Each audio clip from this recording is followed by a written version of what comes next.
Yurtimiz iste'dodli yoshlarga boy. Bugun barcha sohalarda bo'lgani kabi sportsevar yoshlarimiz ham jahon va xalqaro maydonlarda o'z so'zini aytib, yurtimizga munosib farzand ekanligini namoyon etishmoqda.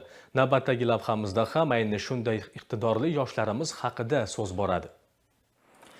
2012-yil Timur Hamidov hayotida yangi sahifa ochilgan yil. Aynan shu yili u sport olamiga kirib keldi va o'z oldiga katta maqsadlarni qo'ydi. Muntazam mehnat va qat'iyati tufayli u ko'p o'tmay ilk muvaffaqiyatga erishib, viloyat chempionatida birinchi o'rinni qo'lga kiritdi. Bu g'alaba uning sportdagi dastlabki sovrini bo'lib, kelajakdagi yutuqlarga mustahkam zamin yaratib berdi. Timur Hamidov bugungi kunda xalqaro toifadagi sport ustasi, ko'plab musobaqalar va xalqaro birinchiliklar g'olibi hamda sovrindori hisoblanadi.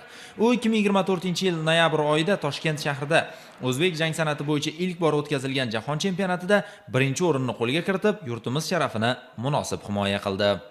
14-15 yil mobaynida ustozlarim qo'l ostilarida bir necha musobaqalarga ishtirok etdik. Bir necha bor O'zbekiston chempioni, O'zbekiston kubogi g'oliblari, Osiyo va jahon arenalaridagi musobaqalarga qatnashib keldik. Qolaversa, mana 5 yildan beri o'zimning murabbiylik faoliyatimni olib bormoqdaman. Jondor tumanidagi 1-son sport maktabi murabbiysiman. Mana shu Jondor tumanidagi cheka bir 40-maktabda o'zimni murabbiylik faoliyatimni olib boryapman. Bu 5 yil murabbiylik faoliyatimda bir necha shogirdlarni yetishtirib chiqdik. Bir necha O'zbekiston chempionlari, viloyat chempionati g'oliblari, qolaversa jahon kubogi, Osiyo kubogi g'oliblarini yetishtirdik.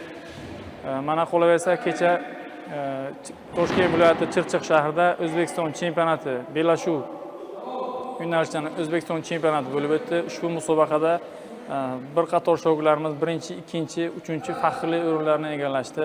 Murabbiylik faoliyatini boshlaganimda 10 nafarga yaqin shogirdim bor edi. Ana hozir Xudoga shukr 30 dan ziyod shogirdlarim bor. Qolaversa nafaqat o'zimizni qishloqdan, boshqa chekka hududlardan ham kelib, qo'l ostimizda sportchi yoshlar shug'ullanib boryapti. Bugungi kunda murabbiylik faoliyatida ham ustozlari singari o'sib borayotgan qahramonimiz sportga sadoqat, tinimsiz izlanish va yoshlar kelajagiga bo'lgan mas'uliyati tufayli haqiqiy ustoz darajasiga chiqib bormoqda.